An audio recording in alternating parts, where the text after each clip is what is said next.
Everyone, welcome to my channel. আজ আমি তোমাদের সাথে একটা ছোটখাটো গল্প শেয়ার করতে চলেছি। এই সিম্পল ঘড়ি বক্সটা দেখছো? আমার জীবনে আমি প্রথমবার আমার বাবার জন্য একটা ঘড়ি কিনেছি, যেটাতে আমি নিজের হাতে লাল প্যাকিং পেপার দিয়ে সাজিয়েছি, একটা ছোট্ট রাখিও যোগ করেছি। কারণটা হলো যেন আমার বাবার মুখে একটু হাসি ফোটে। ওই তোমরা বলতে পারো ছোটখাটো একটা সারপ্রাইজ দিচ্ছি। সত্যি বলতে বাবার জন্য এটা আমার জীবনের প্রথম গিফট, কিন্তু হয়তো এটাই আমার কাছে সবচেয়ে দামি অনুভূতি। আর সত্যি বলতে এই অনুভূতিটা আমি হয়তো কারোর সাথে শেয়ার করতে পারবো না। যাই হোক, তোমরা বুঝে নিও।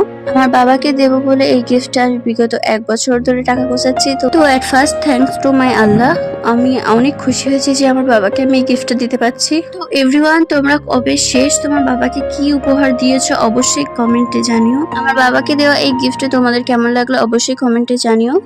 আর ভালো থেকো সবাই। আর আমার ভিডিওটি যদি ভালো লাগে অবশ্যই like, comment, share and subscribe করে পাশে থেকো। Thanks to all for watching.